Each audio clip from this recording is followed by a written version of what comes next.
Selamat malam berkah dalam. Nuhun sewu lan matur nuwun. Sudah terima kami di tempat ini. Saya mungkin langsung saja di perkenalan kongregasi. Kalau yang lain-lain tadi sudah sampaikan Pater itu hampir mirip sama. Kongregasi kami itu perkenalkan nama saya dulu. Jadi tidak dikenal nanti tidak disayang. Nama saya itu Bruder Richard CSA. Jadi ingat ini lingkungan saja nanti ingat nama saya ya. Hanya di sini tambah dusnya dia. Dus itu bahasa Jawanya domba ya. Bedus.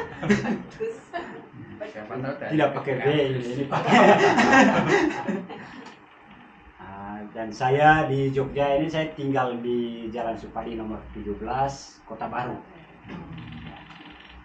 Baru seusia kandungan di Jalan Supadi 9 bulan. Baru 9 bulan saya di Jogja dengan tugas perutusan studi. Dan saya lanjut memperkenalkan kongregasi. Kongregasi kami itu berasal dari Belanda. Didirikan oleh seorang imam Cistercian atau orang sebutnya orang Benediktin begitu. Sebenarnya imam-imam yang dari ordo yang bertapa itu, kontemplatif. Kalau di Indonesia kita kenalnya Okso itu, ya. Oh seneng ya. Jadi pendiri kami itu seorang Cistercian, seorang pertapa. Lalu waktu beliau studi di Roma mengenal banyak imam-imam Yesuit. Jadi membuat beliau itu tergerak hatinya itu untuk kembali ke negeri asalnya di Belanda itu untuk berbuat sesuatu seperti yang dilakukan oleh para imam-imam Yesuit itu. Lalu tahun 1840 itu kongregasi kami itu tepat di tanggal 1 Maret 1840 didirikan oleh nama pendirinya itu Pastor Willem Helmont Cistercian. Lalu bruder pertama kami itu namanya Father Vincentius. Zaman itu disebut Father itu untuk bruder pertama itu. Jadi kolaborasi dua orang ini lahirlah CSA itu. Lalu pada tahun 1840 setelah didirikan 22 tahun kemudian, tepatnya 1862,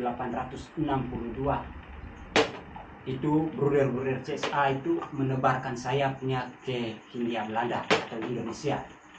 Tepatnya di Surabaya atas permintaan Romo van den Elsen Yesuit, karena untuk mendidik anak-anak Indo-Belanda, khusus anak-anak tentara Belanda itu, supaya mendapat pendidikan Katolik yang layak. Jadi tahun 1861 mereka berangkat dari Belanda tahu dengan kapal Ortelius, kapal layar. Perjalanan kurang lebih 5 bulan ya, baru tiba di Indonesia, tiba di Jakarta tahun 1862. 25 Mei 1862 melanjutkan perjalanan dari Jakarta ke Surabaya. Waktu itu baru ada satu tarekat yang sudah ada di Indonesia selain Yesuit, yaitu suster-suster Ursulin. Jadi waktu itu suster-suster Ursulin itu kan hanya menangani putri-putri. Jadi yang bisa sekolah di sekolahnya Ursulin itu hanya yang perempuan. Atas permintaan Pater van den Elsen itu datanglah bruder CSA itu ke Indonesia pada tahun 1862 itu.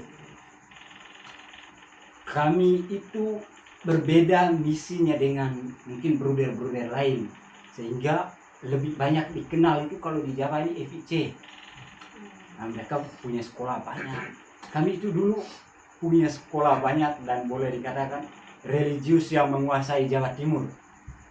Karena kami punya sekolah-sekolah yang bagus pada zaman itu, tetapi beda konsep dengan bruder-bruder lain atau kongregasi-kongregasi lain.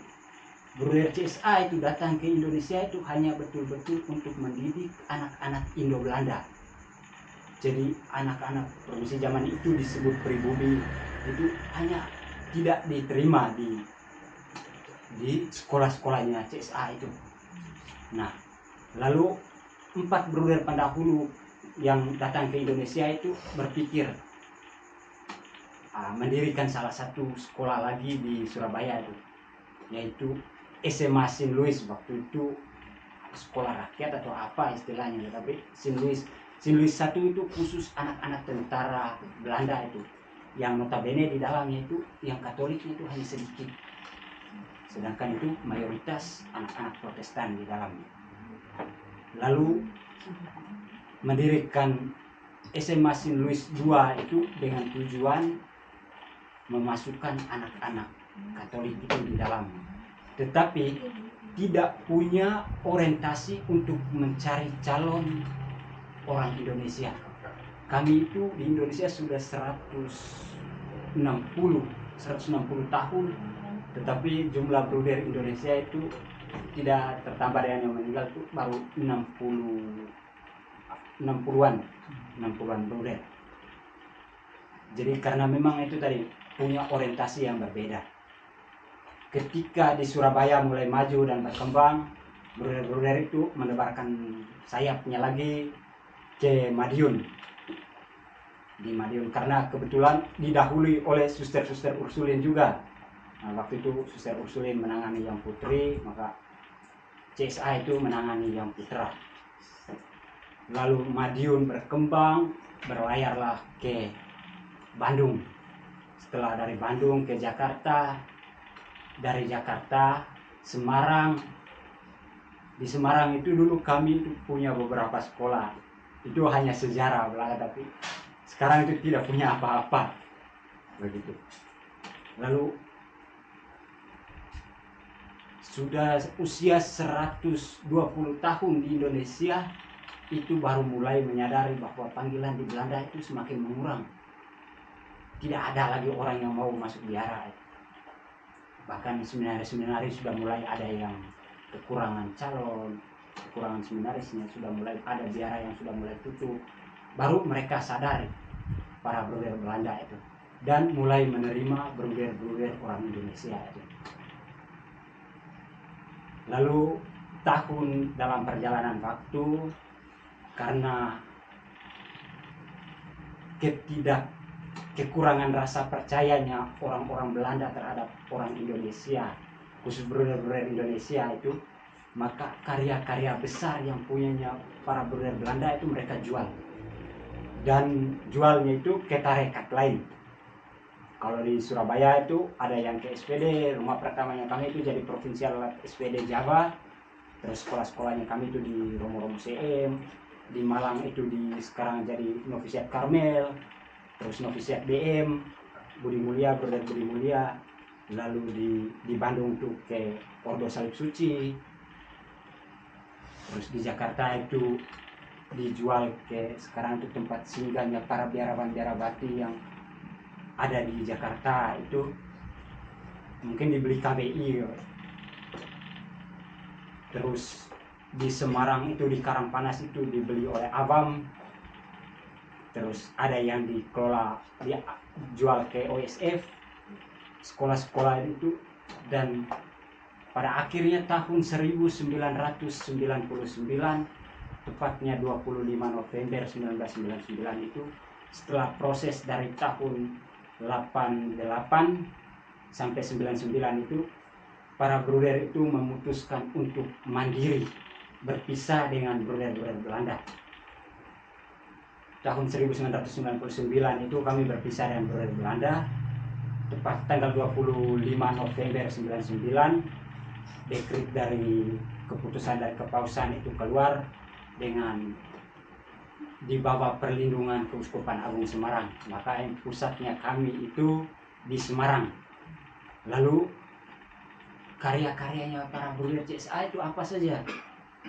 Bruder-Bruder CSA Semarang.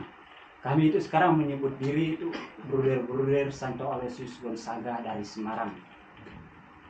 Mengubah nama dari Kongregasi Bruder-Bruder Santo Aloysius jadi Kongregasi Bruder-Bruder Santo Aloysius dari Semarang.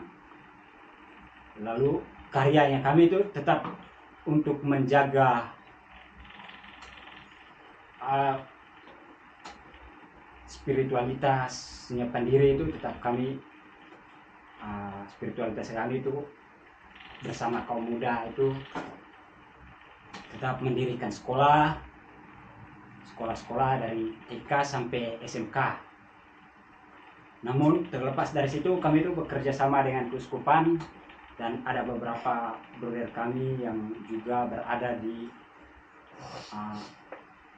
Teknik Kimia Industri Semarang itu, yang juga menjadi ketua yayasan di yayasan punyanya Keuskupan Agung Semarang. Salah satunya itu yayasan YSS, Yayasan Sosial Sugio Pranoto, itu direktur utamanya itu ada Bruder Konrad CSA, sehingga mengelola Bisma punya keuskupan itu, mulai dari Bisma Lansia, Panti Asuhan Cacat Belanda dan lain sebagainya, serta sekolah-sekolah yang punya Keuskupan Agung Semarang itu. Nah, karya-karya Bruder sendiri itu juga ada Bisma Lansia itu di Semarang. Kalau di Jogja sini hanya punya satu SMP dengan asrama di Turi, SMP Santo Aloysius Turi. Terus Itu beda yang di laki ya. beda.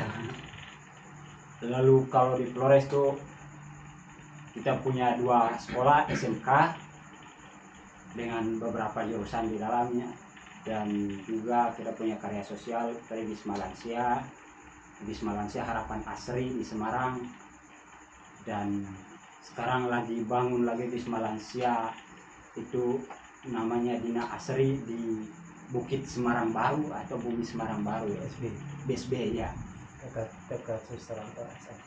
iya, dekat kampus Sugio Pranoto ya. Sementara dalam proses pembangunan, dan kami itu punya bengkel otomotif, bengkel kayu, bengkel las. Jadi terima pelatihan-pelatihan di bengkel-bengkel itu, bengkel milik para bruder, dan para bruder itu sendiri juga yang menangani itu semua. Lalu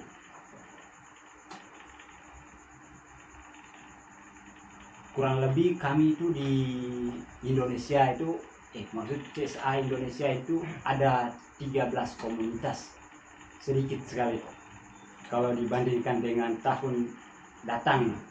Dan di tahun 2012 kami mulai lagi bermisi di Jawa Timur, di Surabaya, tepatnya itu di